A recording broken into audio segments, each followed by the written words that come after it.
untuk tiap-tiap orang. Berarti mengumpulkan firman 2 kali lipat untuk keperluan hari ini dan hari pergantian. Sebab pada hari ke-7 firman itu tidak ada ditemukan lagi. Suatu kesempatan bagi kami untuk menyerahkan hidup kami, mengerahkan perhatian kami atas firman yang akan kami terima. Tiba saatnya bagi kami untuk menikmati kasih dan kemurahan-Mu lewat membuka rahasia firman-Mu. Tuhan, tolong hamba dalam segala keterbatasan hamba. Tuhan, urat terlengkapi juga dengan kuasa Roh Kudus-Mu, mengurapi hamba-Mu juga dengan hikmat, pengetahuan dan wahyu, sehingga hamba boleh menyampaikan firman-Mu, dimampukan untuk menyampaikan firman-Mu dengan baik, sesuai dengan kehendak Tuhan dan kehendak suara daging hamba, untuk berkuasa memulihkan kehidupan kami. Ibadah, pelayanan, nikah, rumah tangga kami semua diberkati, dimulihkan. Pelayanan kami, ibadah kami diberkati. Terpujilah Tuhan. Dan juga firman itu juga berkuasa menyembuhkan yang sakit, melepaskan kami dari segala belenggu dosa, roh jahat, roh najis. Yang sakit disembuhkan, yang susah dihibur dan lemah dikuatkan. Bahkan menggerakkan kami di jalur perlombaan sampai nanti memuncak, membawa kami masuk di dalam pembentukan tubuh mempelai. Itulah gereja yang sempurna, berada dalam pesta nikah dan domba sebagai sasaran akhir dari ibadah pelayanan di atas muka bumi ini. Di dalam nama Yesus Kristus, supaya semua perkara itu nyata dalam kehidupan kami pribadi lepas pribadi, maka terlebih dahulu kami memperhatikan cara kami mendengarkan firman Tuhan. Seperti Maria berada di kaki salib Tuhan, merendahkan diri serendah-rendahnya. Selanjutnya membuka hati buat firman-Mu selebar-lebarnya, sampai nanti firman itu berkuasa di hati kami, bertumbuh berakar, menghasilkan buah 160-30 kali pada daunnya, hijau menjadi obat bagi bangsa-bangsa mereka yang putus pengharapan.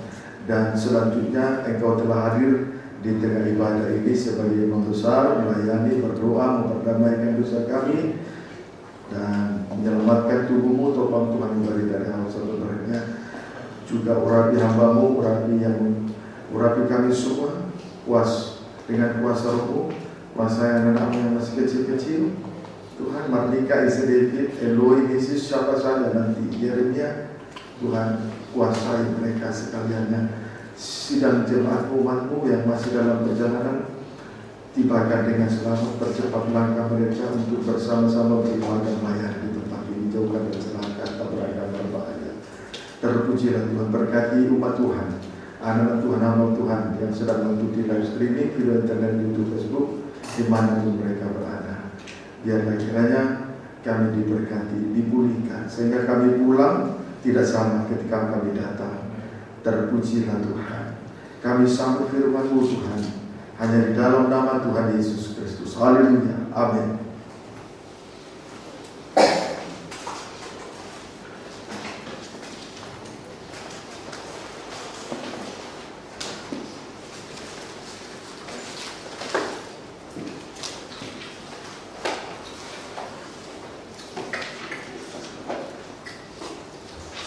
Puji Tuhan. Salam.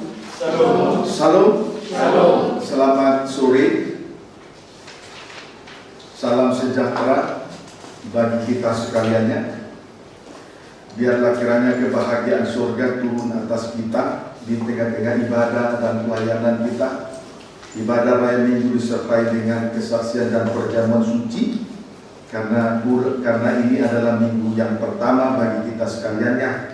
Puji Tuhan, tidak lupa juga saya menyapa anak-anak Tuhan, umat Tuhan, hamba-hamba Tuhan yang sedang mengikuti pemberitaan firman Tuhan lewat live streaming video internet, YouTube maupun Facebook, dimanapun Anda berada, di dalam maupun di luar negeri. Kiranya Tuhan memberkati kita dan kita saling berdoa supaya Tuhan tolong kita dalam pemberitaan firman Tuhan, Seberapa saja firman Tuhan kiranya memberkati dan memulihkan kehidupan kita sekaliannya. Pendeknya kita mendapat lawatan Tuhan, uluran dua tangan Tuhan yang membawa kita dekat kepada Dia. Puji Tuhan, kita kembali memperhatikan firman penggembalaan untuk ibadah raya Minggu dari kitab Wahyu pasal yang ke-9 ayat 21. Wahyu 9 ayat 21, namun diawali dari pembacaan diawali dari ayat 20. Demikian firman Tuhan. Tetapi manusia lain yang tidak mati oleh malapetaka itu tidak juga bertobat dari perbuatan tangan mereka.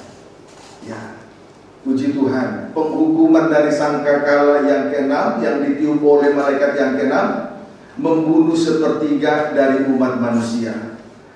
Kemudian sisa dari yang terbunuh itu, yang tidak mati oleh malapetaka itu, tidak juga bertobat dari perbuatan tangan mereka, yaitu tidak berhenti menyembah roh-roh jahat, kemudian tidak berhenti menyembah berhala-berhala. Antara lain, adapun berhala itu antara lain emas, perak, tembaga, batu, kayu, dan lain sebagainya. Puji Tuhan. Perlu diketahui, berhala tidak melihat dan tidak mendengar, juga tidak berjalan. Berarti amat rugilah rasanya kalau kehidupan kekristenan kita jatuh di dalam penyembahan berhala, karena berhala tidak dapat melihat. Kalau tidak dapat melihat, berarti tidak mengetahui kondisi keadaan daripada orang-orang yang menyembah berhala. Sementara dalam keadaan susah, berhala tidak dapat melihat, tidak mengetahui. Dan ini kerugian yang besar. Beda dengan Yesus, Dialah Tuhan, Dialah Allah yang harus kita sembah. Dengan darahnya kita ditebus, dengan darahnya dosa kita disucikan. Sementara berhala, perkara lahiriah, harta, kekayaan, kedudukan, jabatan tidak mempunyai darah untuk menguduskan dosa manusia. Amin, saudara. Kemudian tidak mendengar. Sekalipun mereka yang hidup dalam penyembahan berhala menaikkan doa-doanya, menaikkan permohonannya, menaikkan keluh kesahnya kepada berhala, namun berhala tetap tidak mendengar. Dia tidak tahu apa yang dirasakan oleh mereka yang menyembah berhala. Kemudian tidak dapat berjalan. Tidak dapat berjalan. Berarti kalau tidak dapat berjalan, bagaimana mungkin pengikut-pengikutnya mengikuti contoh teladan yang berarti tidak meninggalkan contoh teladan. Kalau tidak meninggalkan contoh teladan, berarti tidak mungkin pengikut-pengikutnya bisa mengikuti jejak-jejak yang benar. Tidak menemukan jejak-jejak yang benar dari berhala. Justru karena berhala kita jauh dari Tuhan. Beda. Waktu dalam kesusahan banyak kali menangis, banyak kali berdoa sampai bergumul. Tapi saat mulai jatuh dalam penyembahan berhala, nah lupa Tuhan. Nah itulah yang sedang terjadi. Satu kali nanti itu akan terjadi. Amin, saudaraku. Namun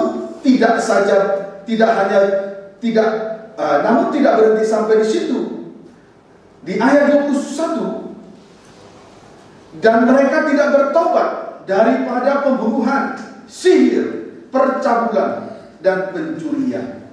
Yang kedua, mereka tidak bertobat daripada 1 pembunuhan, 2 sihir, 3 percabulan, 4 pencurian.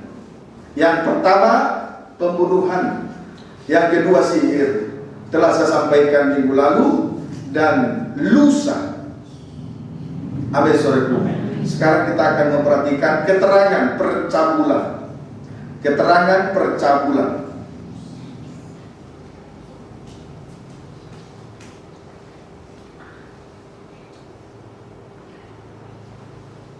Cabul berarti perbuatan kotor dan tidak senonoh. Cabul artinya perbuatan yang kotor, yang tidak senonoh, perbuatan yang tidak sopan, itu cabul. Berarti percabulan itu menunjuk orang-orang yang melanggar kesopanan dan kesusilaan. Amin, saudaraku. Percabulan menunjuk orang-orang yang melanggar kesopanan dan kesusilaan. Inilah orang-orang yang tidak sopan, orang-orang yang seronok, orang-orang yang melanggar etika dan lain sebagainya. Itu percabulan. Ya, amin, saudaraku. Itu percabulan. Biarlah kiranya kita ingat selalu, percabulan, orang-orang yang melanggar kesopanan, melanggar kesusilaan, dan tidak sopan, tidak senonoh, dan tidak punya etika, baik dalam perkataan, baik dalam perbuatannya. Apa yang keluar itu selalu berasal dari dalam hati. Berarti hatinya dan perbuatannya sama, tidak sopan. Amin, saudaraku. Itu yang disebut percabulan. 1 Tesalonika 4. 1 Tesalonika 4 ayat 1 sampai dengan ayat yang kedua. Demikian firman Tuhan. Perikop nasihat supaya hidup kudus. Akhirnya saudara-saudara, kami minta dan nasihatkan kamu dalam Tuhan Yesus. Kamu telah mendengar dari kami bagaimana kamu harus hidup supaya berkenan kepada Allah. Hal itu memang telah kamu turuti, tetapi baiklah kamu melakukannya lebih bersungguh-sungguh lagi. Ayat 2. Kamu tahu juga petunjuk-petunjuk mana yang telah kami beritakan kepadamu atas nama Tuhan Yesus.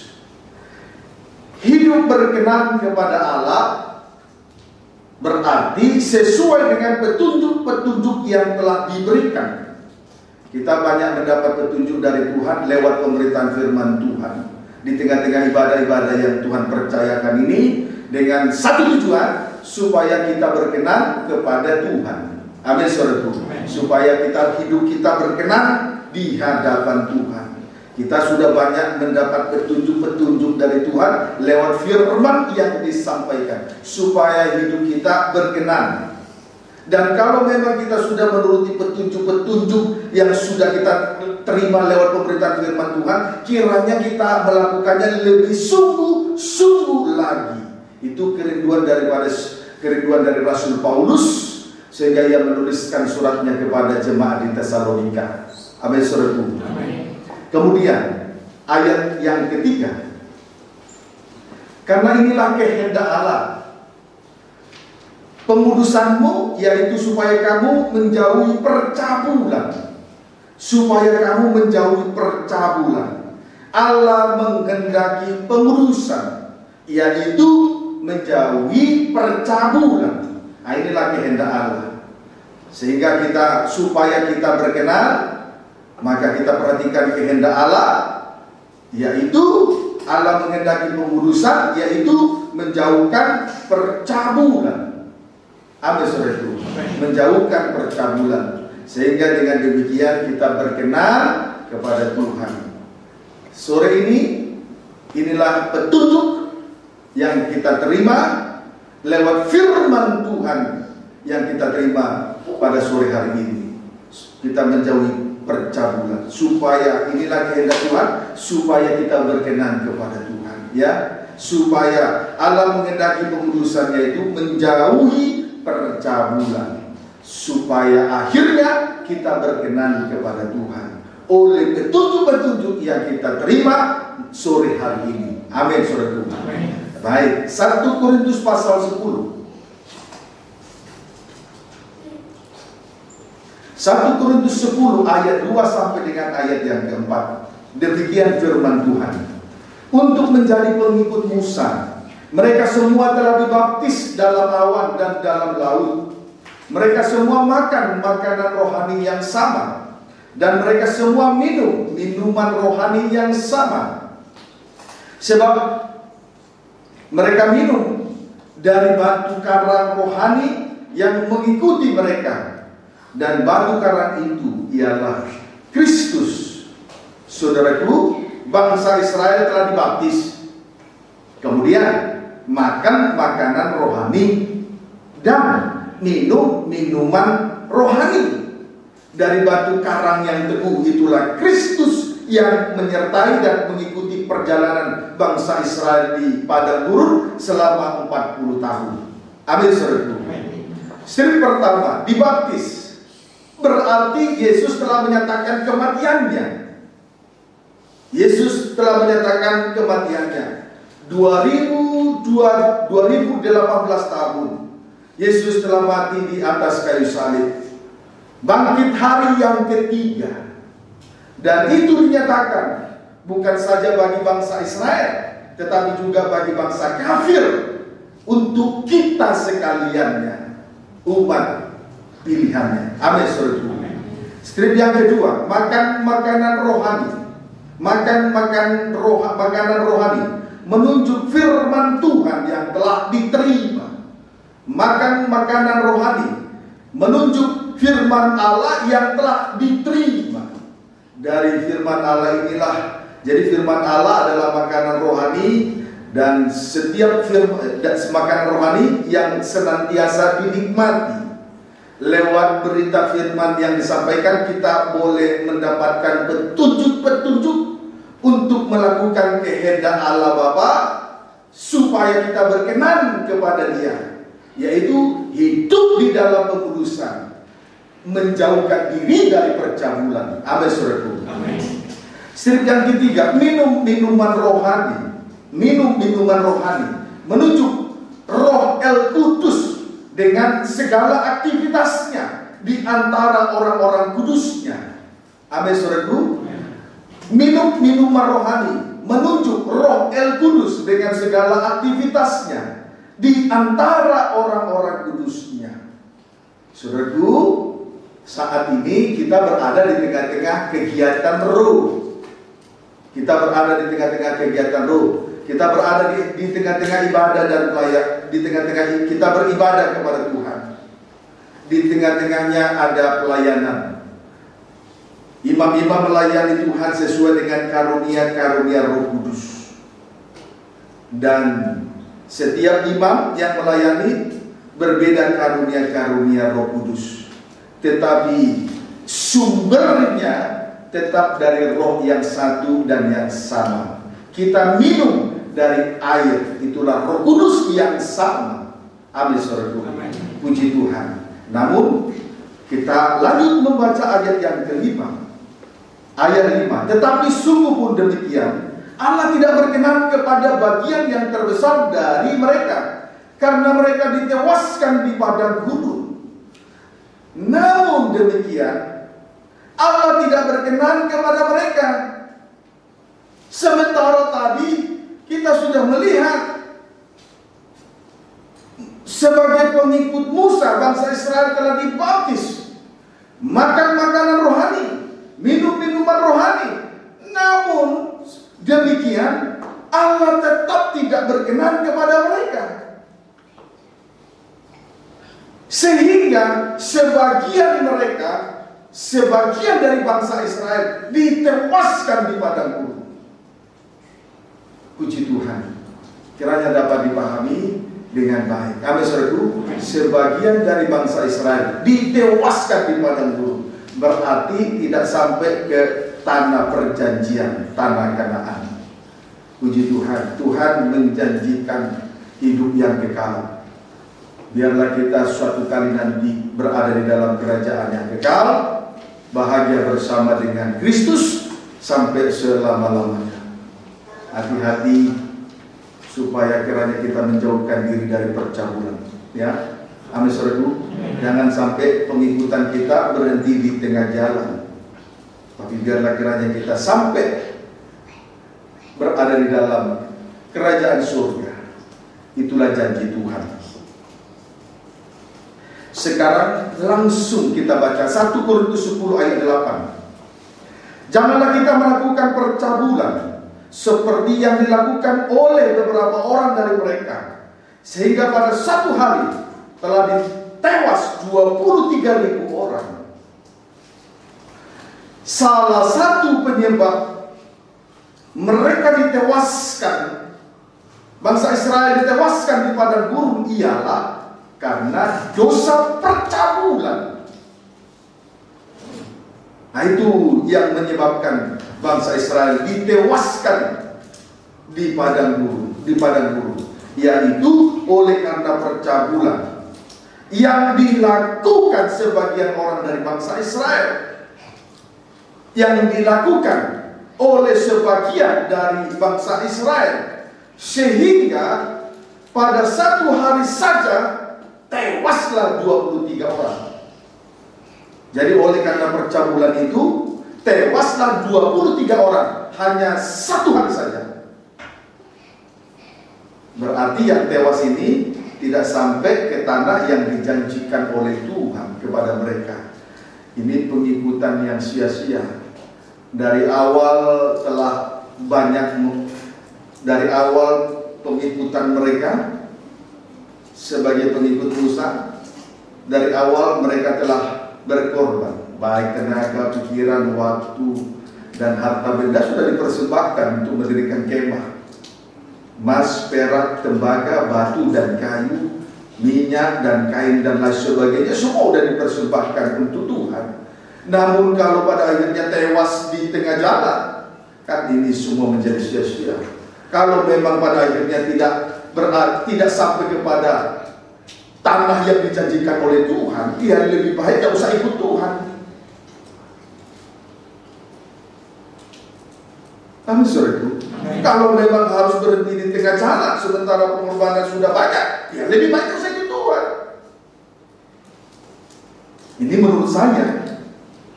Tidak tahu, terserah Anda. Tapi menurut saya seperti itu. Lebih baik tidak usah ikut Tuhan. Kalau akhirnya tewas karena percabulan tadi, hidup seenaknya, tidak senonoh, tidak sopan, dan lain sebagainya, ya lebih baik tidak usah ikut Tuhan.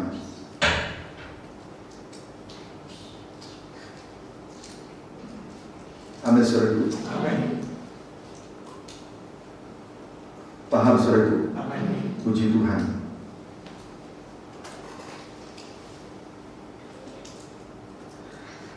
Pendeknya, petunjuk Tuhan bagi kita sekarang, janganlah kita melakukan percabulan. Saya ulangi ayat 8. Saya baca kembali ayat 8. Janganlah kita melakukan percabulan. Berarti kita boleh menarik kesimpulan, petunjuk Tuhan bagi kita sekarang hari ini, janganlah kita melakukan percabulan.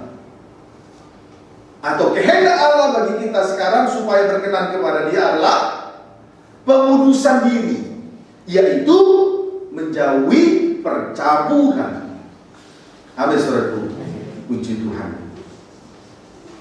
Sekarang kita lihat peristiwa itu.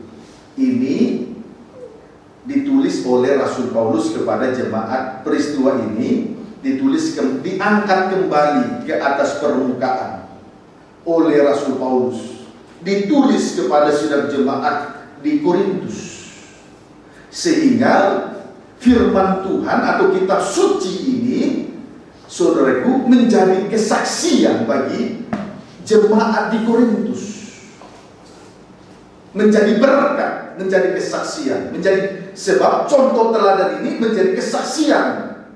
Amin, saudaraku. Puji Tuhan. Kita lihat peristiwa itu. Bilangan 25 ayat 1.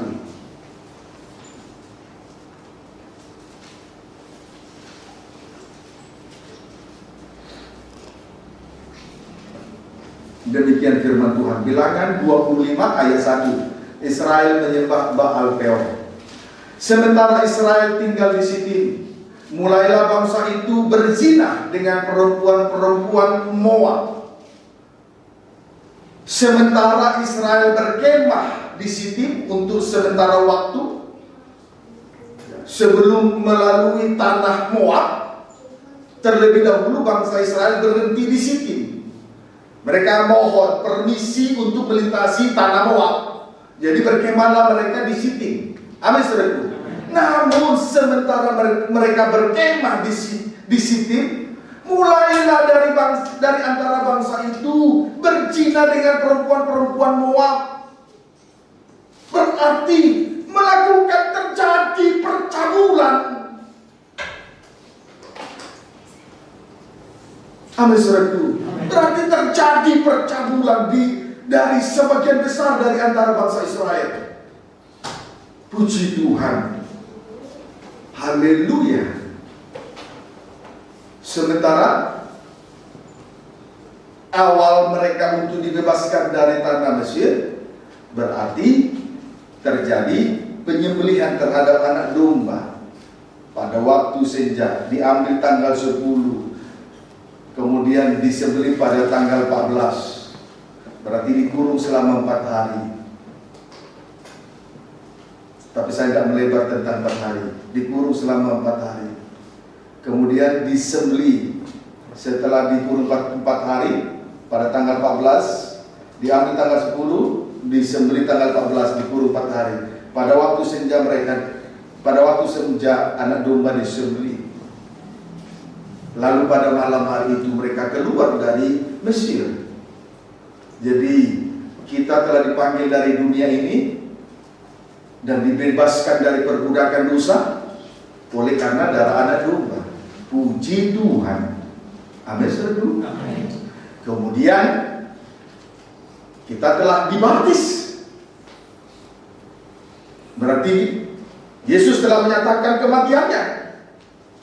Dan saat ini kita makan makanan rohani, firman Tuhan yang disampaikan, sehingga kita mendapat petunjuk dari Tuhan,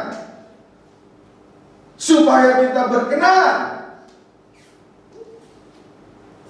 petunjuk untuk melakukan kehendaknya, sehingga kita berkenan. Amin, saudaraku. Kemudian tidak berhenti sampai di situ, kita juga minum minuman rohani yang sama. Terkhusus mereka yang melayani Tuhan dipercayakan karunia-karunia Roh Kudus. Tapi sayangnya mereka ditewaskan di padang gurun. Sia-sia semua. Mengecilkan pekerjaan Roh Kudus, mengecilkan firman Tuhan, mengecilkan korban Kristus, hanya karena percabulan.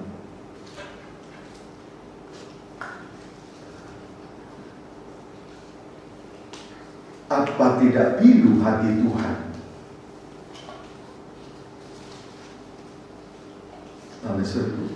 Apa tidak pilu hati Tuhan dengan percabulan semacam ini? Tapi kenyataannya di lapangan demikianlah kelakuan bangsa Israel di hadapan Tuhan. Kenyataannya seperti itu. Padahal Tuhan senantiasa menyertai dan mengikuti perjalanan mereka. Bukan Tuhan lepas tangan. Tapi lihatlah kelakuan mereka. Lihatlah percabulan mereka, memilukan hati Tuhan. Bagaimana dengan kondisi kita, rohani kita? Bagaimana cara pengikutan kita kepada Tuhan sampai detik ini?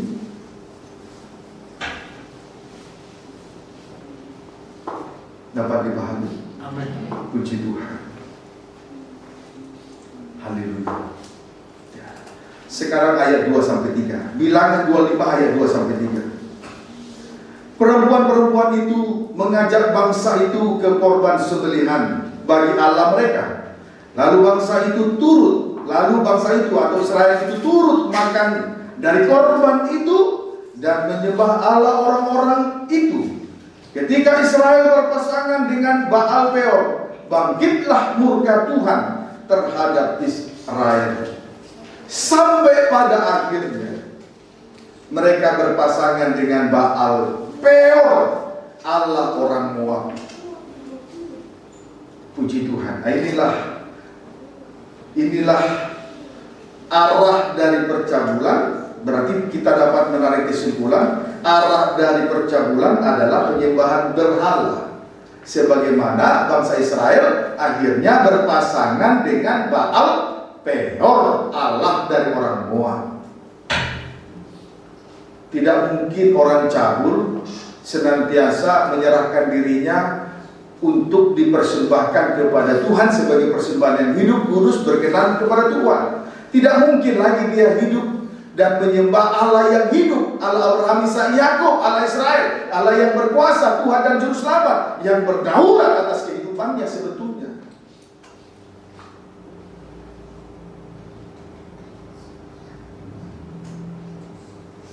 Sampai sore itu, puji Tuhan.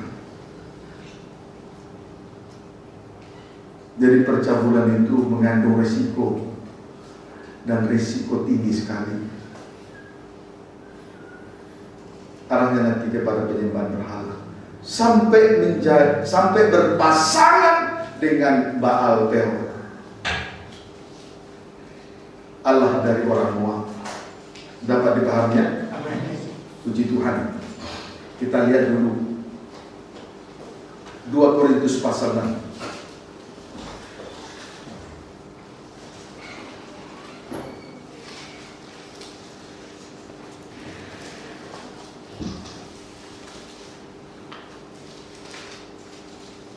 Korintus 6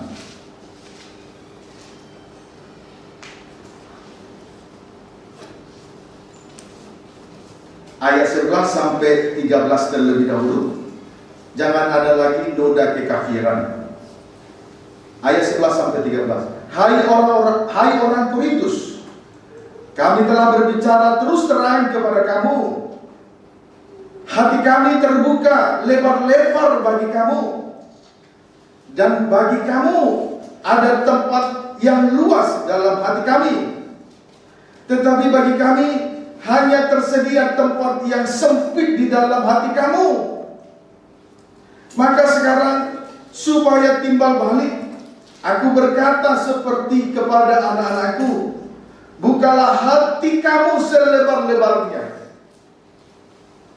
Rasul Paulus membuka hati selebar-lebarnya untuk jemaat di Korintus. Membuka hati selebar-lebarnya untuk jemaat di Korintus. Sebaliknya, jemaat di Korintus menutup pintu hati terhadap pelayanan Rasul Paulus. Maka Rasul Paulus mendambakan supaya jemaat di Korintus ini membuka hati lebar-lebar terhadap pelayanannya, supaya ada hubungan timbal balik. Puji Tuhan. Amin saudaraku. Puji Tuhan. Sekarang kita melihat kenapa Rasul Paulus meminta supaya jemaat di Korintus meminta supaya jemaat di Korintus membuka hatinya lebar-lebar untuk pemberitaan Injil. Sebab Rasul Paulus melihat sesuatu yang tidak baik dari sidang jemaat di Korintus. Kita lihat ayat 14 sampai dengan ayat yang ke-16. Janganlah kamu merupakan pasangan yang tidak seimbang dengan orang-orang yang tidak percaya. Sebab persamaan apakah terdapat antara kebenaran dan kedurhakaan? Atau bagaimanakah terang dapat bersatu dengan gelap? Persamaan apakah yang terdapat antara Kristus dan Belial? Kemudian, apakah bagian bersama orang-orang percaya dengan orang-orang tak percaya? Apakah hubungan baik Allah dengan berhala? Karena kita adalah baik dari Allah yang hidup. Menurut firman Allah ini, aku akan diam bersama-sama dengan mereka dan hidup di tengah-tengah mereka, dan aku akan menjadi Allah mereka dan mereka menjadi umatku. Puji Tuhan. Jadi alasan Rasul Paulus untuk meminta kepada sidang jemaat di Korintus supaya membuka hati lebar-lebar, karena Rasul Paulus melihat bahwa jemaat di Korintus sudah berpasangan dengan yang tidak seimbang. Jemaat di Korintus sudah menjadi pasangan yang tidak seimbang. Amin, saudaraku. Itulah yang disebut dengan noda kekafiran. Puji Tuhan, sudah menjadi pasangan yang tidak seimbang. Persis tadi seperti bangsa Israel ketika berkemah di situ, mereka berzina dengan perempuan-perempuan Moab, berarti melakukan percabulan, sampai pada akhirnya menjadi berpasangan dengan Baal Peor. Demikian halnya jemaat di Korintus. Mereka berpasangan dengan pasangan yang tidak seimbang. Antara lain, satu, kebenaran dan kedurhakaan. Kebenaran dan kedurhakaan. Antara lain satu, persamaan apakah yang terdapat antara kebenaran dan kedurhakaan? Itu yang pertama. Kebenaran yang sejati berasal dari salib. Di luar salib tidak ada lagi kebenaran. Jadi supaya kita benar, maka pikul saja salib. Itulah yang disebut kebenaran iman. Bukan lagi kebenaran karena kemampuan, karena perbuatan manusia. Ya, habis ragu? Sementara kedurhakaan berarti orang-orang yang mendurhaka oleh karena dikuasai pemberontakan, oleh karena kedurhakaan, dikuasai roh kedurhakaan, berarti memberontak kepada Tuhan. Habis saudaraku. Kemudian yang kedua,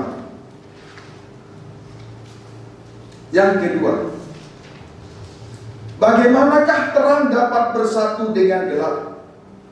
Bagaimanakah terang bersatu dengan gelap? Jawabnya tentu tidak bisa bersatu.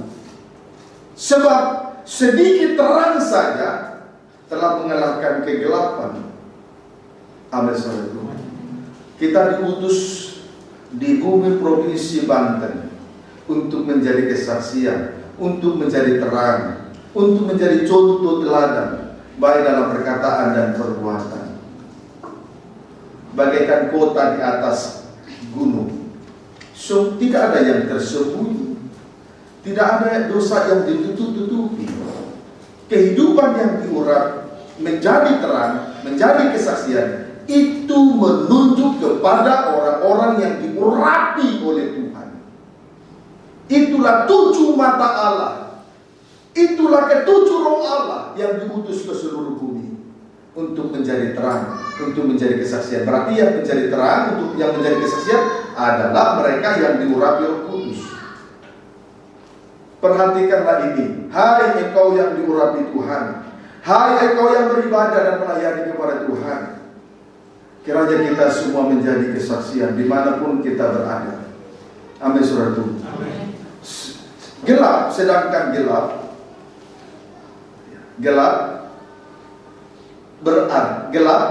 adalah tempat menyembunyikan dosa. Gelap adalah tempat yang paling efektif untuk menyembunyikan dosa. Kalau seseorang masih dikuasai oleh dosa, dia tidak akan mau datang kepada terang itu, karena dia masih menikmati dosa itu. Jadi dapat kita mengambil kesimpulan bahwa gelap adalah tempat yang paling efektif untuk menyembunyikan dosa. Amin, saudaraku. Kemudian yang ketiga, persamaan apakah yang terdapat antara Kristus dan Beliau?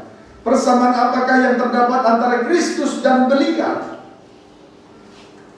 Kristus, dialah kepala gereja, dialah yang menyelamatkan tubuh. Amin, saudaraku. Puji Tuhan. Jadi Kristus adalah kepala gereja, dialah yang menyelamatkan tubuh. Puji Tuhan. Saudaraku, kita bukan ekor tapi kepala. Naik berarti bukan turun. Kehidupan yang diurapi, dia akan menjadi kepala. Dia tidak perlu diajar oleh orang lain. Sebab roh Tuhan, roh Kristus mengajari dia dalam segala perkara. Dan ajarannya itu benar, tidak dusta. Sesuai dengan suratan 1 Yohanes 2 ayat 27. Amin, saudara. Itu Kristus, penyelamat tubuh. Kristus itu penyelamat tubuh. Sama seperti belalang yang berbaris, walaupun tidak mempunyai raja, tetapi belalang berbaris dengan teratur. Itulah kehidupan yang diurapi. Tidak perlu diajar. Jadi betul Kristus penyelamat tubuh. Sedangkan belial itu adalah roh-roh jahat. Belial sama dengan roh-roh jahat, sama dengan roh antikris, sama dengan roh si Dajjal. Puji Tuhan, yang terus-menerus memberontak di hadapan Tuhan. Dapat dipahami, saudara? Amin. Yang keempat, apakah bagian bersama? Apakah bagian bersama orang-orang percaya dengan orang-orang tak percaya? Apakah bagian bersama orang-orang percaya dengan orang-orang tak percaya? Puji Tuhan. Saudaraku, orang-orang percaya berarti orang-orang yang mempercayakan hidupnya kepada Tuhan. Amin, saudaraku. Mempercayakan hidupnya kepada Tuhan, tidak bergantung kepada yang lain-lain. Itu orang-orang percaya, mempercayakan hidupnya kepada Tuhan, bergantung kepada kemurahan hati Tuhan, tidak bergantung kepada yang lain, tidak mengandalkan manusia dan kekuatannya lagi. Itu orang-orang percaya, itu orang-orang yang beriman. Beda dengan orang-orang yang tak percaya, sama dengan orang-orang yang tak beriman, lebih cenderung mengandalkan manusia dan kekuatannya, berkanjang kepada pengetahuan, tidak lagi bergantung kepada kemurahan hati Tuhan, menganggap bodoh pemberitaan firman tentang salib. Dapat dipahami, saudaraku? Amin, saudaraku? Itu. Kemudian yang kelima, apakah hubungan baik Allah dengan berhala? Apakah hubungan baik Allah dengan berhala? Saudaraku, baik Allah adalah tempat roh Allah berdiam. Tempat Allah berdiam di dalam roh. Itu baik Allah. Baik Allah adalah tempat Allah berdiam di dalam roh. Berarti baik Allah adalah baik roh suci. Selain hidup suci, senantiasa memberi diri dipimpin oleh roh Allah. Dan disitulah Allah bertata, disitulah Allah berdiam, disitulah Allah memerintah.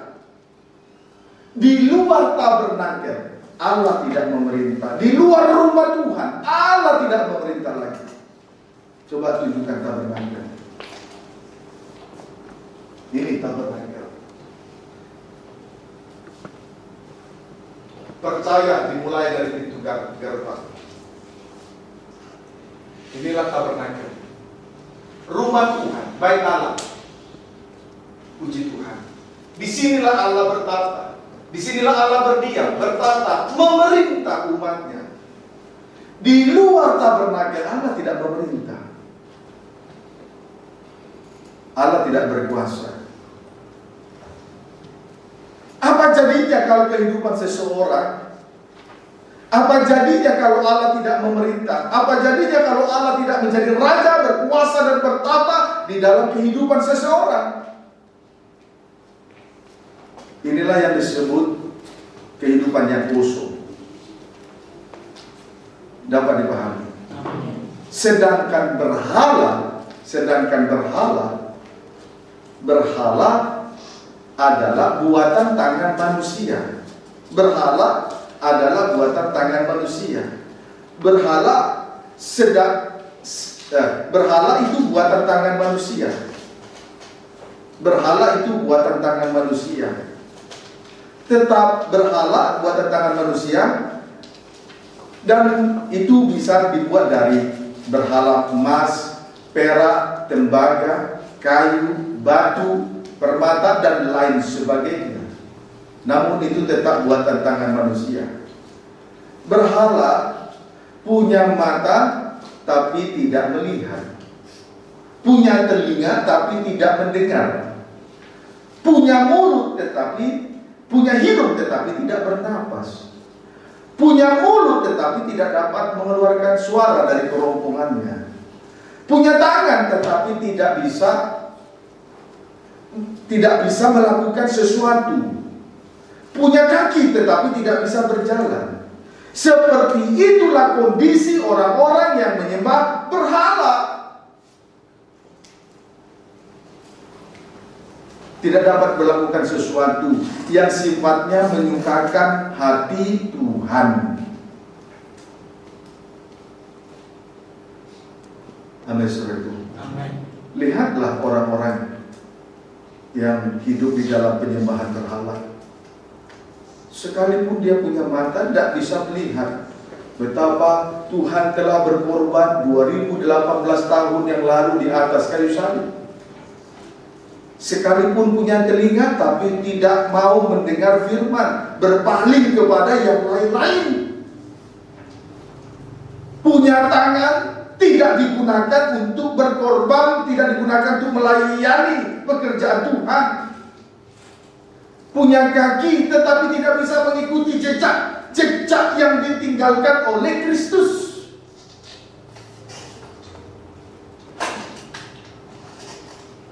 Amin, saudaraku. Seperti itulah berhala, dan seperti itulah kondisi orang-orang yang menyembah berhala.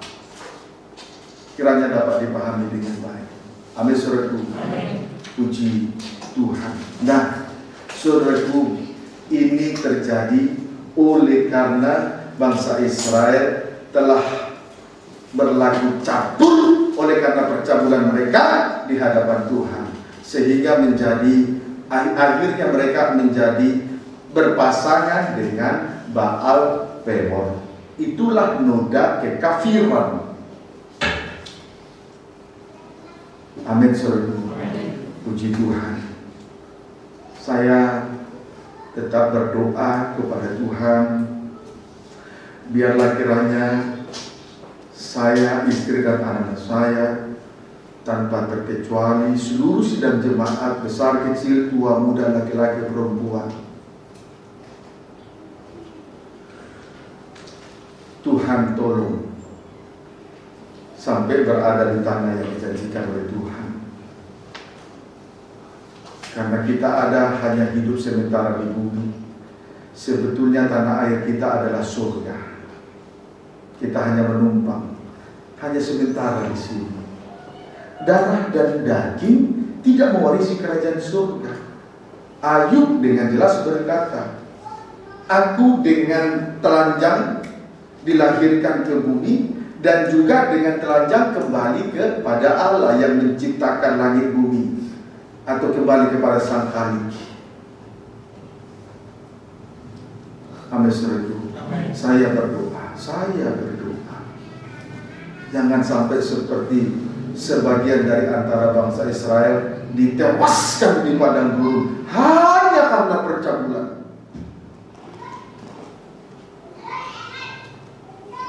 Amin, saudara.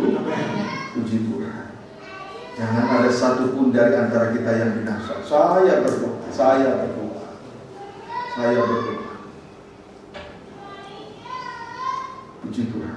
Itu doa saya. Itulah bukti bahwa saya adalah hamba Tuhan yang sudah menerima jabatan gembala, bertanggung jawab untuk kawanan domba Allah. Puji Tuhan. Amin, saudaraku. Ayat 16, 2 Korintus 6 ayat 16 sampai dengan ayat 17. Apakah hubungan bait Allah dengan berhala? Karena kita adalah bait Allah, bait dari Allah yang hidup menurut firman Allah ini. Aku akan diam bersama-sama dengan mereka. Itu bait Allah. Dan hidup di tengah-tengah mereka. Dan aku akan menjadi Allah mereka. Dan mereka menjadi umatku. Saudaraku, perlu diketahui, kalau kehidupan kita menjadi bait Allah, dengan jelas Tuhan berkata, aku akan menjadi Allah mereka, dan mereka akan menjadi umatku. Berarti kalau dia yang menjadi Allah kita, berarti dia mengerti keberadaan kita. Dia mendengar setiap doa permohonan serta keluh kesah di hati yang paling dalam ini. Apabila dalam kesesakan, kemudian dia melihat keberadaan kita pribadi lepas pribadi, tidak ada satupun yang terlewatkan. Kemudian dia punya tangan yang senantiasa terulur dari surga untuk menyatakan kemurahan hatinya, untuk menyatakan belas kasihnya, sekaligus dua tangan yang kuat menarik kita untuk mendekat kepada dia. Seperti puntung yang ditarik dari api, tidak binasa. Itulah untungnya kalau kita menyembah Allah yang hidup. Tidak berhenti sampai di situ. Di sini dikatakan mereka akan menjadi umatku, menjadi umat Tuhan. Berarti dipelihara oleh Tuhan, dilindungi, dibela oleh Tuhan. Yang menjadi umat Tuhan adalah orang-orang yang tergembala, kawanan domba. Kawanan domba itu sangat, kehidupan dari kawanan domba adalah kehidupan yang sangat rapuh sebetulnya. Maka perlu dipelihara dari binatang buas. Yesus gembala agung. Dia telah menyerahkan nyawanya untuk domba-dombanya. Yesus adalah tunas Daud. Daud sendiri juga telah memelihara kawanan dombanya. Apabila datang singa, dia menghajarnya. Apabila datang beruang, dia tarik jenggotnya. Kawanan domba, pendeknya kawanan domba tidak dibiarkan liar, baik oleh apapun, termasuk si serigala.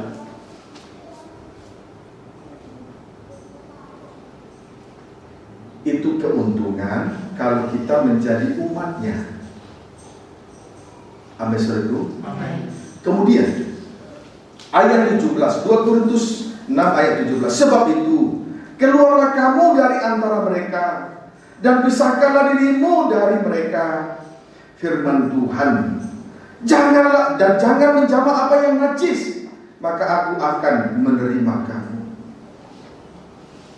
Supaya kita menjadi baik dari Allah yang suci, keluarlah dari dosa percabulan, sampai akhirnya kita diterima. Puji Tuhan. Ayat 18. Dan aku akan menjadi bapamu, dan kamu akan menjadi anak-anakku, laki-laki dan anak-anakku perempuan. Demikianlah firman Tuhan yang Maha Kuasa. Kemudian di sini juga dikatakan Tuhan menjadi Bapa. Aku akan menjadi Bapamu dan kamu menjadi anak-anakku, laki-laki dan perempuan. Kalau dia menjadi Bapa, ini adalah keuntungan yang besar. Sebab sangat jelas kita dapat temukan di dalam Injil Matius bahwa dia adalah Bapa yang baik. Bapa yang baik tidak akan memberikan batu kalau anaknya meminta roti. Tidak akan memberikan ular kalau anaknya minta ikan. Roti itulah kebenaran yang sifatnya kasih karunia. Dari kasih karunia yang satu kita dibawa kepada kasih karunia yang lain sampai sempurna. Dulu berdusta disucikan dari dosa dusta, itu kasih karunia. Kemudian kasih karunia yang lain, dulu mencuri, dosa mencuri disucikan. Terus sampai sempurna. Itulah roti menuju kepada kebenaran yang bersifat kasih karunia. Sedangkan batu itu menuju kepada hukum Taurat. Tangan ganti mata ganti mata, gigi ganti gigi. Arti rohaninya, kejahatan dibalas dengan kejahatan. Amin, saudaraku. Kemudian Bapa yang baik tidak memberi ular kalau anaknya minta ikan. Ikan itu menunjuk kepada kuasa Roh Kudus. Pekerjaan dari Allah Roh Kudus menyertai, memimpin, menolong, mengajar, menginsafkan, menghibur dan menguatkan. Puji Tuhan. Sedangkan ular itu gambaran dari iblis atau setan. Kalau berjalan berliku-liku, tidak ada yang lurus. Tabiat dari iblis setan yang paling mendasar adalah pembunuh manusia, tidak hidup dalam kebenaran, dan pendusta, bapa pendusta. Jadi orang yang berdusta adalah setan. Sebab bapa pendusta adalah setan. Masih ada yang suka berdusta? Tidak ya? Jangan. Anak setan. Siapa mau jadi anak Tuhan Yesus? Anak setan. Anak setan. Anak Tuhan Yesus.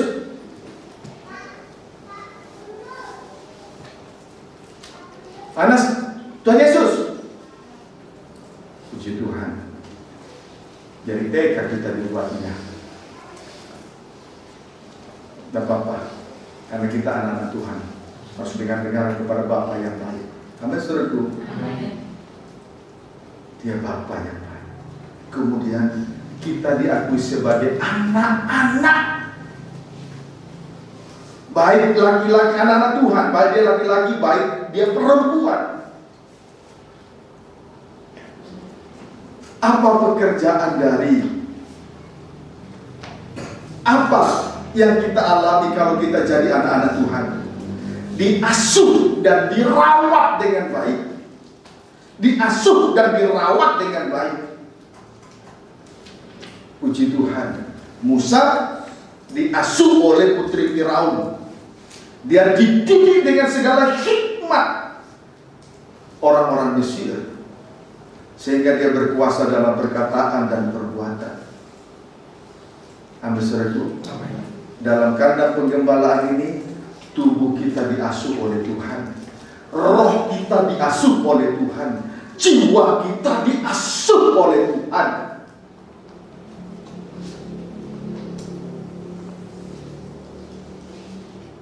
Amin, saudaraku. Berarti menerima didikan yang baik dari Tuhan, supaya kita memiliki hikmat dari surga. Kegunaan hikmat dapat membedakan mana yang baik dan mana yang tidak baik. Amin ya. Puji Tuhan. Kemudian tidak berhenti sampai di situ, juga dirawat. Kalau dirawat berarti yang sakit disembuhkan. luka-luka batin dibalut. Dia mengerti keadaan kita, dia mengerti tetesan air mata oleh karena kesusahan di hati.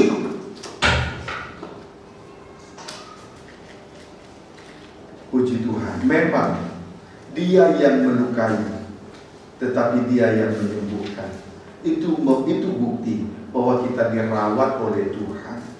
Tapi jangan salah, Yesus sudah terluka di atas kayu salib supaya hati kita yang luka ini disembuhkan oleh Tuhan. Itu cara Tuhan merawat kehidupan kita. Salibnya yang merawat hati kita, bukan yang lain-lain. Perawat di atas segala perawat, Yesus yang disalibkan. Amin, saudaraku. Puji Tuhan. Di tengah-tengah kita ada perawat ya, suster Pujian. Mohon maaf jangan tersinggung. Tapi perawat di atas segala perawat, Yesus yang disalibkan. Dia yang sudah terluka untuk membalut luka-luka di hati kita sekaliannya. Kiranya dapat dipahami dengan baik. Oh, Tuhan Yesus baik. Ya, amin saudaraku. Haleluya. Nah, sekarang kita kembali memperhatikan tentang Baal Peor tadi di dalam Bilangan 25.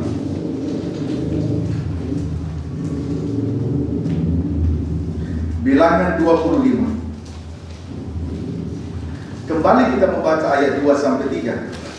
Bilangan 25 ayat 2 sampai 3. Perempuan-perempuan ini mengajak bangsa itu, bangsa Israel maksudnya, ke korban sembelihan bagi Allah mereka. Lalu bangsa itu turut makan dari korban itu dan menyembah Allah orang-orang itu. Ketika Israel berpasangan dengan Baal Peor, bangkitlah murka Tuhan terhadap Israel. Puji Tuhan. Akibat berpasangan dengan Baal Peor, dalam kurung, akibat noda kekafiran. Titik 2. 1. Mereka mempersembahkan korban sembelihan kepada Baal Peor. Mereka mempersembahkan korban sembelihan kepada Baal Peor. Ini berbicara tentang pengorbanan yang sia-sia, yaitu berkorban untuk hal-hal yang tidak berguna. Korban sembelihan itu jiwa yang hancur, hati patah dan remuk. Itulah korban sembelihan. Tetapi untuk Baal Peor, untuk berhala, untuk hal-hal yang tidak berguna. Pengorbanan seperti ini adalah pengorbanan yang sia-sia. Banyak orang Kristen berkorban dengan pengorbanan yang sia-sia. Untuk pekerjaan luar biasa berkorban, sampai jiwa hancur, hati patah dan remuk. Untuk sesuatu perkara lahiriah, banyak orang Kristen jiwa hancur, hati patah dan remuk.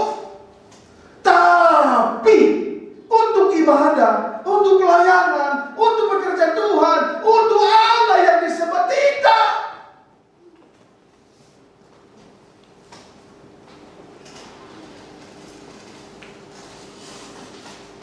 Jadi bodoh tuh.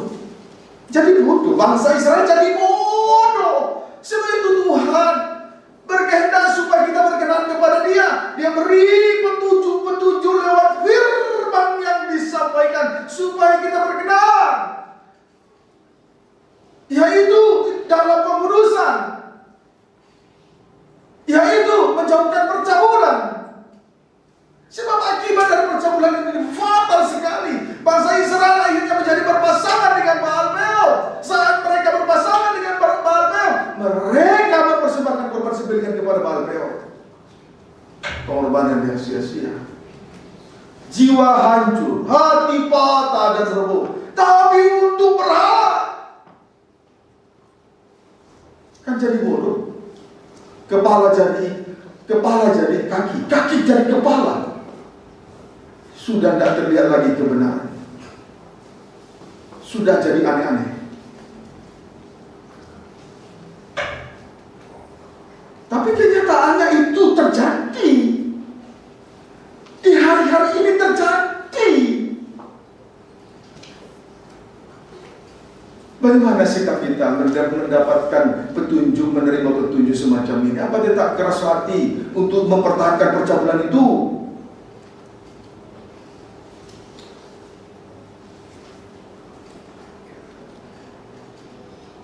Dapat dipahami seluruh. Puji Tuhan. Lebih baik menyukakan hati manusia daripada menyukakan hati Tuhan. Pilih mana?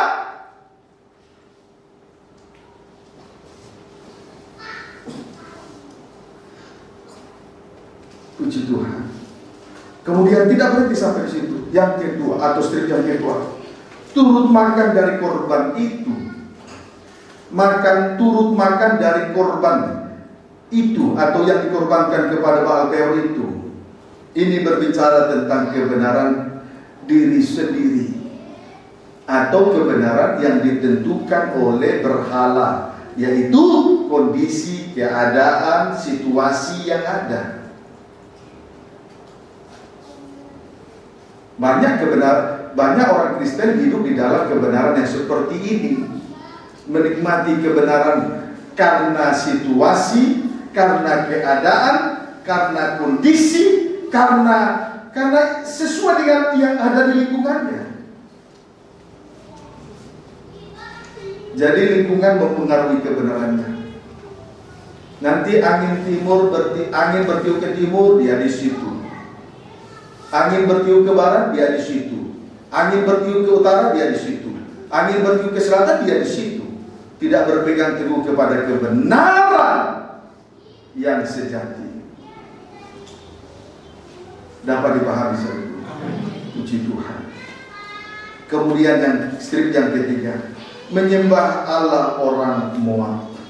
Strip yang ketiga, mereka menyembah Allah orang Moab. Puji Tuhan.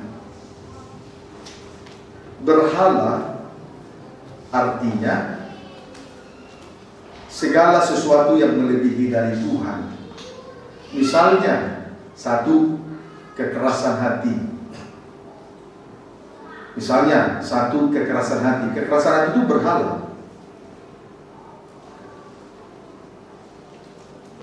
Nanti dihimbau untuk beribadah sungguh-sungguh. Yang satu berkata, anak saya masih kecil,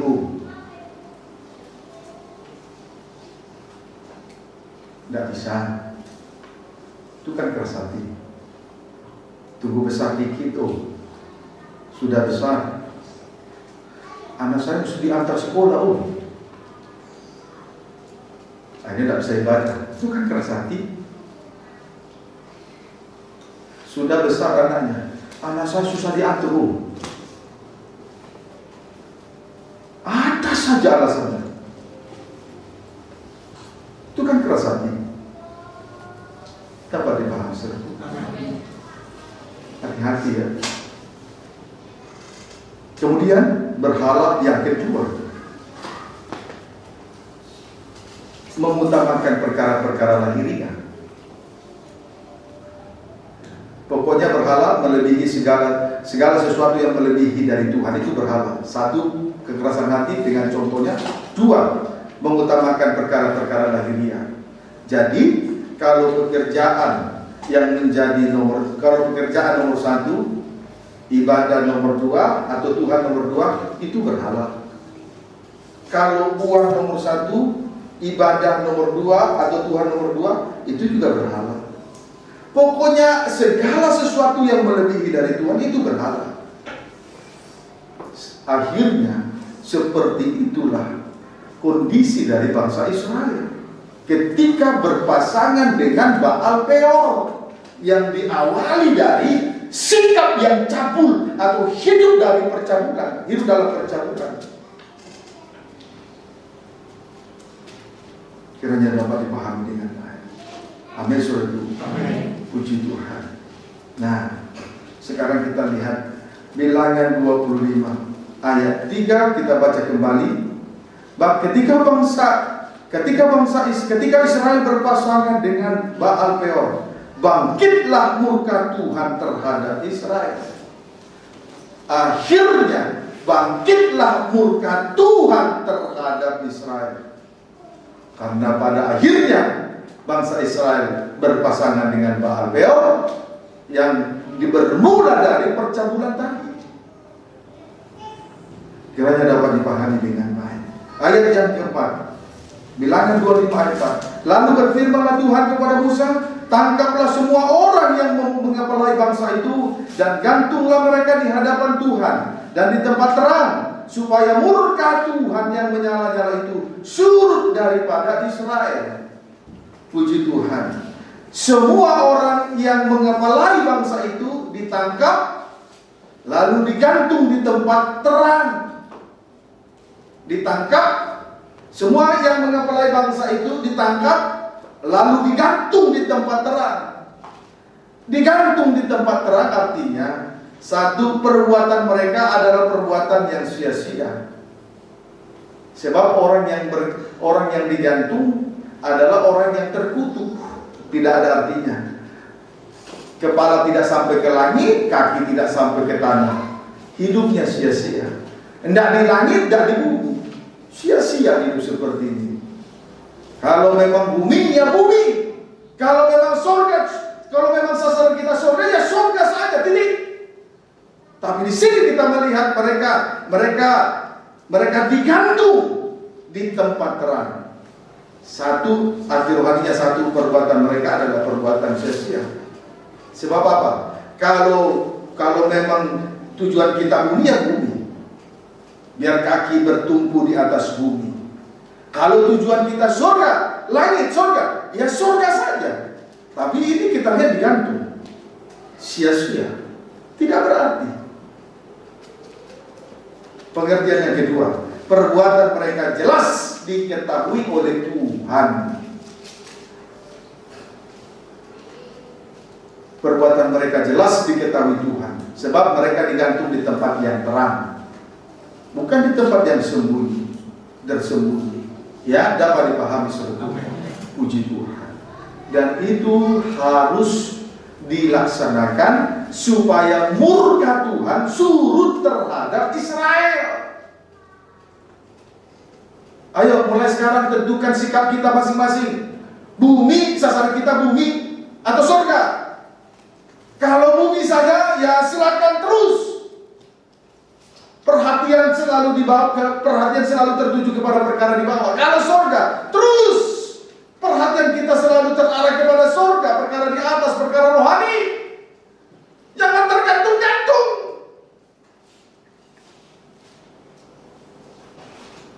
Juga yang sudah beribadah, apalagi yang sudah melayani imam-imam, dan boleh dalam gelap, harus dalam terang, supaya murka Tuhan surut.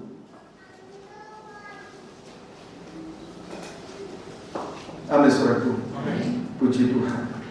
Sekarang ayat 5. Bilangan 25 ayat 5 sampai ke ayat 9. Lalu berkatalah Musa kepada hakim-hakim Israel, baiklah masing-masing kamu membunuh orang-orangnya yang telah berpasangan dengan Baal Peor. Ayat 9. Orang yang mati karena tulah itu ada 24.000 orang banyaknya. Jadi 24.000 orang terbunuh oleh karena tulah itu. Tulah berarti hukuman karena dosa. Di sini dosa yang terjadi adalah berpasangan dengan Baal Peor yang berawal dari percabulan tadinya. Amin, saudaraku. Puji Tuhan. Ayat 10 sampai ayat 11. Bilangan 25 ayat 10 sampai 11. Tuhan berfirman kepada Musa, Finehas anak Eliezer.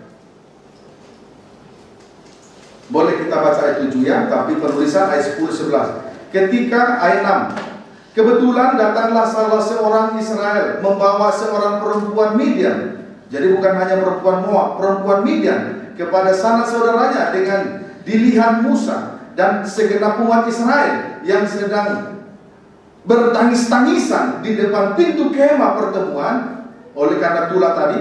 Ketika hal itu dilihat oleh Finehas anak Eliezer, anak Imam Harun, bangunlah ia dari tengah-tengah umat itu dan mengambil sebuah tombak di tangannya, mengejar orang Israel itu sampai ke ruang tengah dan menikam mereka berdua. yakni orang Israel dan perempuan Midian itu, pada perutnya, maka berhentilah pula itu menimpa orang Israel. Ayat 10-11 penulisan, ayat 10-11. Tuhan berfirman kepada Musa, Finehas anak Eliezer, anak Imam Harun atau cucu Harun, telah menyurutkan murkaku daripada orang Israel. Oleh karena ia begitu giat membela kehormatanku di tengah-tengah mereka, sehingga tidaklah kuhabisi orang Israel dalam cemburuku.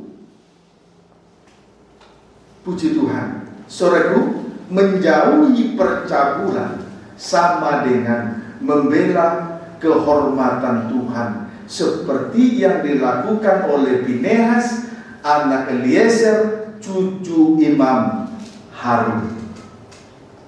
Ayo yang sudah melayani Tuhan, jauhi percabulan. Dengan demikian kita telah membela kehormatan Tuhan. Amin, saudaraku.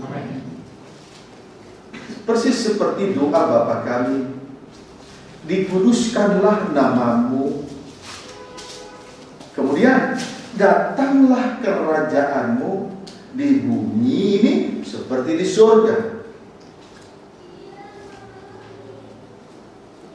Jadilah kehendakmu di bumi seperti di surga. Dimuliakanlah namamu. Kita harus tangkap dengan doa Bapa. Doa Bapa kami, doa Bapa di surga. Amin, saudaraku. Amin. Puji Tuhan, kiranya dapat dipahami dengan baik. Haleluya. Ayo, yang sudah beribadah, yang sudah melayani, kita harus membela kehormatan Tuhan. Setuju? Amin. Setuju?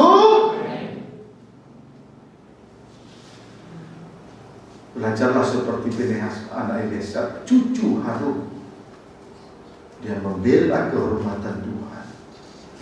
Dia tidak berpihak kepada percabulan,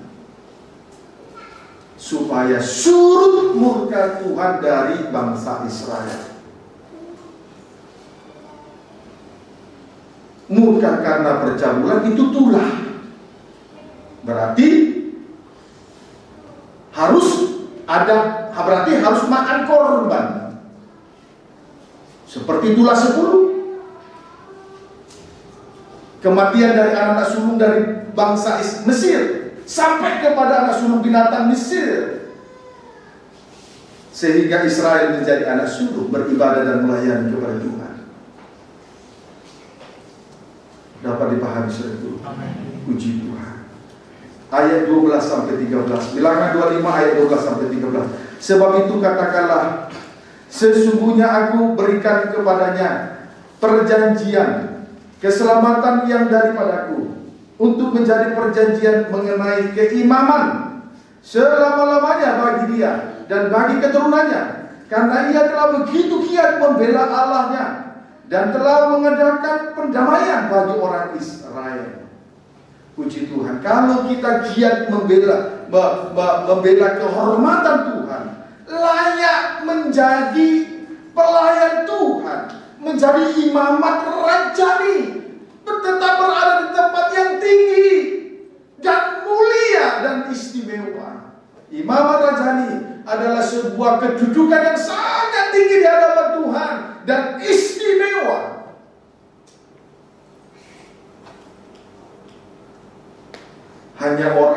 Hanya orang bodoh mengecilkan pelayanan.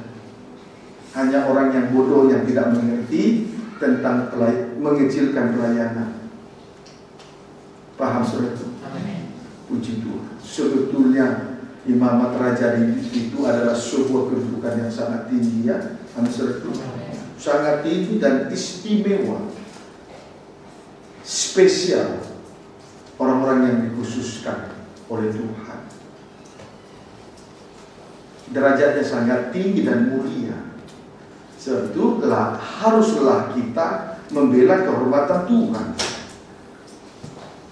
Amin, saudara. Haruslah kita membela kehormatan Tuhan. Kiranya dapat dipahami dengan baik. Puji Tuhan. Nah, Saudaraku, kita ayat-ayat terakhir kita membaca kembali 2 Korintus 1 Korintus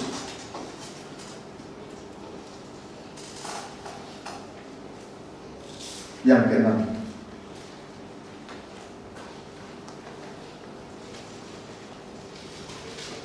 1 Korintus 6 ayat 12 sampai dengan ayat 13. Nasihat terhadap percabulan. Segala sesuatu halal bagiku, tetapi bukan semuanya berguna. Segala sesuatu halal bagiku, tetapi aku tidak membiarkan diriku diperhamba oleh suatu apapun. Makanan adalah untuk perut, dan perut untuk makanan, tetapi kedua-duanya akan dibinasakan Allah. Tetapi tubuh bukanlah untuk percabulan, melainkan untuk Tuhan, dan Tuhan untuk tubuh. Perhatikan pernyataan Rasul Paulus, dibagi menjadi 2 bagian. Yang pertama, pernyataan yang pertama, segala sesuatu halal bagiku, tetapi bukan semuanya berguna. Pernyataan yang kedua, segala sesuatu halal bagiku, tetapi aku tidak membiarkan diriku diperhamba oleh suatu apapun.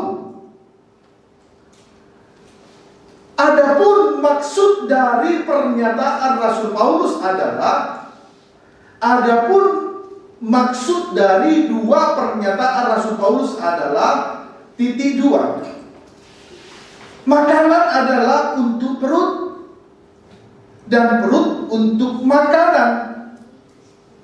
Makanan adalah untuk perut, amin saudaraku, dan perut untuk makanan. Tetapi kedua-duanya akan dibinasakan Allah. Sebab darah daging tidak mewarisi kerajaan surga, perkara lahiriah tidak mewarisi kerajaan surga. Amin saudaraku. Itu sebabnya tadi dikatakan segala sesuatu halal bagiku, tapi bukan semuanya berguna. Yang halal itu belum tentu berguna untuk kerajaan surga. Perkara lahiriah tidak masuk dalam kerajaan surga. Amin saudaraku. Kemudian maksud yang kedua di sini adalah, tetapi tubuh bukanlah untuk percabulan, melainkan untuk Tuhan, dan Tuhan untuk tubuh. Amin saudaraku. Haleluya.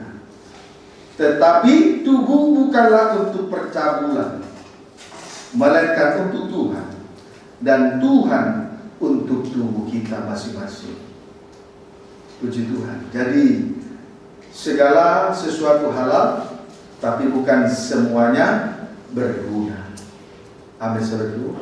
Puji Tuhan. Kalau makanan untuk perut, perut untuk makanan, tapi akan dibinasakan Allah. Karena perkara lahiriah darah daging tidak mewarisi kerajaan surga. Namun yang kedua, maksud yang kedua, tetapi tubuh bukanlah untuk percabulan, melainkan untuk Tuhan, dan Tuhan untuk tubuh. Amin saudaraku. Ingat itu baik-baik. Ingat itu baik-baik. Ayat yang ke-14 sampai dengan ayat yang ke-18. Allah yang membangkitkan Tuhan akan membangkitkan kita juga oleh kuasa-Nya. Tidak tahukah kamu bahwa tubuhmu adalah anggota Kristus? Akankah aku ambilkan anggota Kristus untuk menyerahkannya kepada percabulan? Sekali-kali tidak. Anggota tubuh Kristus tidak diserahkan untuk percabulan. Amin saudaraku. Anggota tubuh Kristus, salah satu dari anggota tubuh Kristus, tidak diserahkan untuk percabulan. Hati-hati dengan sungguh-sungguh. Hati-hati dengan segala kewaspadaan. Amin. Kemudian ayat 16 sampai 18. Atau tidak tahukah kamu bahwa siapa yang mengikatkan dirinya pada perempuan cabul menjadi satu tubuh dengan Dia. Sebab demikianlah kata Nas, keduanya akan menjadi satu daging. Tetapi siapa yang mengingatkan dirinya pada Tuhan, menjadi satu roh dengan Dia. Jauhkanlah dirimu dari percabulan. Setiap dosa lain yang dilakukan manusia terjadi di luar dirinya, tetapi orang yang melakukan percabulan berdosa terhadap dirinya sendiri.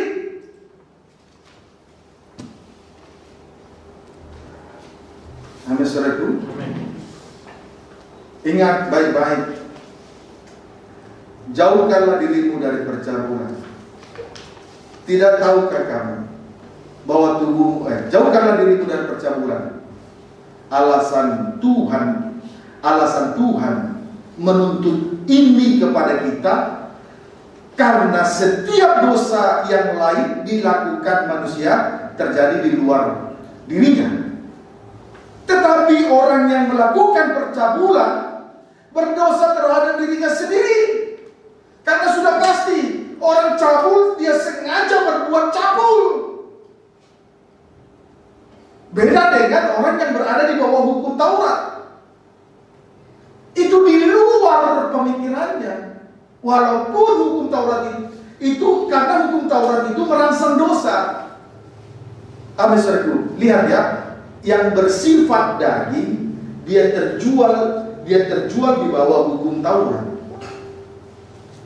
Artinya orang menghendaki sesuatu yang baik, tetapi dosa yang dia lakukan terhadap anggota-anggota tubuh.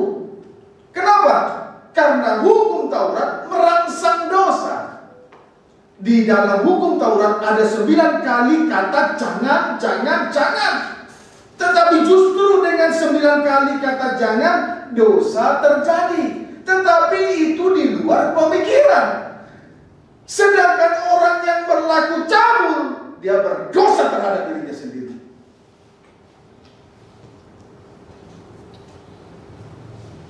Sebab itu Tuhan tuntut kepada kita untuk menjauhkan diri dari percabulan. Barang siapa berbuat cabul dengan perempuan cabul, ia menjadi satu dengan perempuan cabul. Tadi kita sudah lihat bangsa Israel menjadi atau berpasangan dengan Baal Peor. Akibatnya tadi terlihat banyak keteledoran, kesalahan, pelanggaran yang disengaja. Justru dosa yang disengaja, kalau berada di bawah hukum Taurat, dia berdosa karena hukum Taurat merangsang dosa, tapi di luar dirinya. Dapat dipahami? Amin, saudaraku. Puji Tuhan. Nah, sebab itu Tuhan tuntut kepada kita untuk menjauhkan diri dari percabulan. Ya, amin, saudaraku. Ayo yang dengan sengaja tidak melakukan yang tidak sopan, seronok, tidak senonoh, tidak beretika, baik cara duduknya, baik dari gerak-geriknya, baik dari cara berpakaiannya, baik dari cara sudut pandangnya, senyumnya, pikirannya yang kotor. Kalau itu dengan sengaja dilakukan, itu perbuatan cabul. Tuhan tuntut kepada kita malam ini supaya kita menjauhkan diri dari dosa percabulan itu. Amin, saudaraku. Puji Tuhan. Sebab 2 hal harus kita ketahui. Alasan untuk menjauhkan diri dari percabulan, supaya kita hidup untuk memperoleh hidup yang yaitu 1 ayat 14, 1 Korintus 6 ayat 14. Allah yang membangkitkan Tuhan akan membangkitkan kita juga oleh kuasanya. Amin, saudaraku. Puji Tuhan. Inilah alasannya, supaya kita juga turut dibangkitkan bersama dengan Dia. Kalau kita satu dalam kematiannya, kita juga satu di dalam kebangkitannya. Sampai nanti kita turut dipermuliakan bersama-sama dengan Dia. Ini alasan yang pertama. menjauhkan diri dari percaulan. Sebab Allah telah membangkitkan Tuhan, dan kita juga akan dibangkitkan. Amin. Yang kedua adalah 1 Korintus 6 ayat 19. Atau tidak tahukah kamu bahwa tubuhmu adalah bait Roh Kudus yang diam di dalam kamu, Roh Kudus yang kamu peroleh dari Allah, dan bahwa kamu bukan milik kamu sendiri, sebab kamu telah dibeli dan harganya telah lunas dibayar. Karena itu muliakanlah Allah dengan tubuhmu. Jadi alasan yang kedua adalah bahwa tubuh kita ini adalah bait Roh Kudus, bait Allah di dalam Roh. Berarti hidup kita bukan milik kita lagi, karena kita sudah dibeli dan harganya sudah lunas dibayar oleh darah dan domba Allah yang tak bernoda dan yang tak bercacat celah. Maka kita adalah milik Allah, milik Kristus. Kalau kita milik Kristus, berarti kita tidak berhak untuk melakukan percabulan. Siapa yang merasa dirinya miliknya Tuhan? Siapa yang merasa miliknya Tuhan? Siapa yang merasa miliknya Tuhan? Berarti saudara telah ditebus dan harganya sudah dibayar lunas oleh darah yang mahal. Kalau kita adalah milik Kristus, berarti kita tidak berhak untuk melakukan percabulan.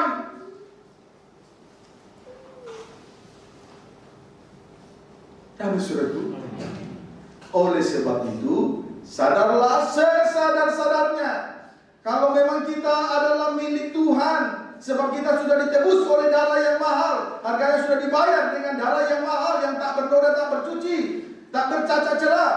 Karena itu, muliakanlah Allah dengan tubuhmu. Mulai malam ini, sore ini, muliakanlah Tuhan dengan tubuhmu. Amin, saudaraku. Gunakan dua tangan layani Tuhan.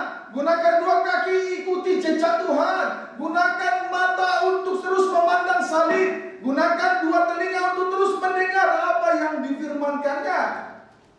Gunakan mulut untuk menyembah Tuhan. Gunakan hidung untuk selalu bernafas di lewat doa penyembahan kita. Tersungkur di kaki salib itulah nafas kehidupan kita masing-masing.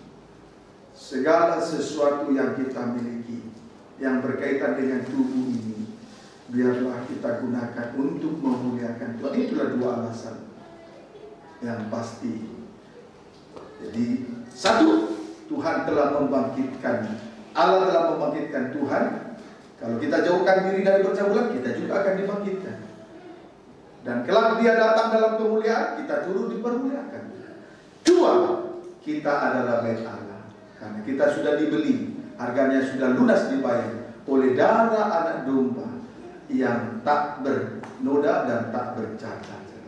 Berarti kita milik Kristus, tidak berhak lagi untuk melakukan percabulan. Maka sebagai milik Tuhan, baik Allah, muliakanlah Allah dengan tubuhmu.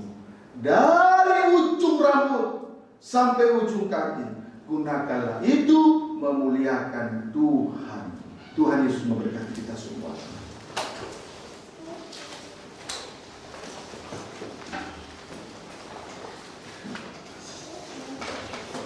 Cara sudut pandangnya, senyumnya, pikirannya yang kotor, kalau itu dengan sengaja dilakukan, itu perbuatan cabul. Tuhan tuntut kepada kita malam ini supaya kita menjauhkan diri dari dosa percabulan itu.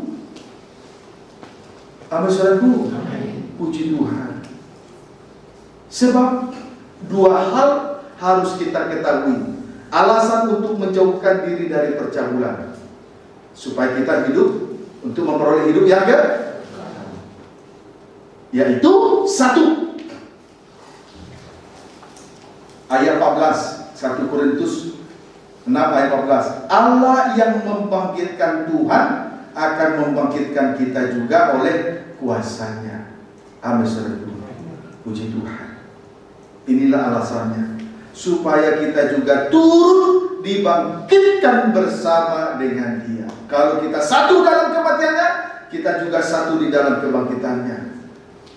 Sampai nanti kita turut dipermuliakan bersama-sama dengan Dia.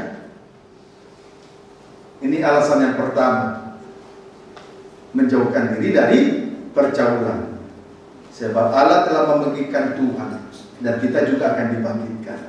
Amin. Yang kedua adalah 1 Korintus 6 ayat 19. Atau tidak tahukah kamu bahwa tubuhmu adalah bait Roh Kudus yang diam di dalam kamu, Roh Kudus yang kamu peroleh dari Allah, dan bahwa kamu bukan milik kamu sendiri, sebab kamu telah dibeli dan harganya telah lunas dibayar.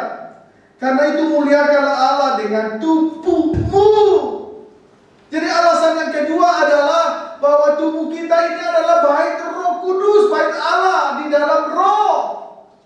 Berarti hidup kita bukan milik kita lagi, karena kita sudah dibeli dan harganya sudah lunas dibayar oleh darah dan domba Allah yang tak bernoda dan yang tak bercacat celah. Maka kita adalah milik Allah, milik Kristus. Kalau kita milik Kristus, berarti kita tidak berhak untuk melakukan percabulan.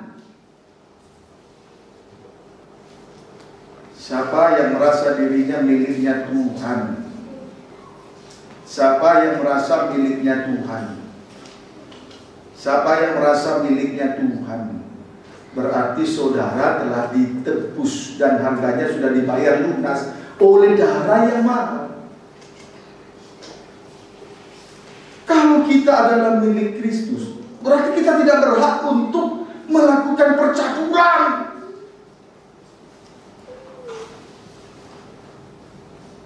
Kami suratku. Oleh sebab itu, sadarlah sesadar-sadarnya, kalau memang kita adalah milik Tuhan, sebab kita sudah ditebus oleh darah yang mahal, harganya sudah dibayar dengan darah yang mahal, yang tak bernoda, tak bercuci, tak bercacat celah. Karena itu, muliakanlah Allah dengan tubuhmu. Mulai malam ini, sore ini, muliakanlah Tuhan dengan tubuhmu. Amin, saudaraku. Gunakan dua tangan layani Tuhan, gunakan dua kaki ikuti jejak Tuhan, gunakan mata untuk terus memandang salib, gunakan dua telinga untuk terus mendengar apa yang difirmankannya. Gunakan mulut untuk menyembah Tuhan. Gunakan hidung untuk selalu bernafas di lewat doa penyembahan kita. Tersungkur di kaki salib itulah nafas kehidupan kita masing-masing. Segala sesuatu yang kita miliki yang berkaitan dengan tubuh ini, biarlah kita gunakan untuk memuliakan Tuhan. Itulah dua alasan yang pasti. Jadi, satu, Tuhan telah membangkitkan, Allah telah membangkitkan Tuhan. Kalau kita jauhkan diri dari percabulan, kita juga akan dibangkitkan. Dan kelak Dia datang dalam kemuliaan, kita turut dipermuliakan. Dua, kita adalah bait Allah, karena kita sudah dibeli, harganya sudah lunas dibayar oleh darah anak domba yang tak bernoda dan tak bercacat. Berarti kita milik Kristus, tidak berhak lagi untuk melakukan percabulan. Maka sebagai milik Tuhan, baik Allah, muliakanlah Allah dengan tubuhmu. Dari ujung rambut sampai ujung kaki, gunakanlah itu memuliakan Tuhan.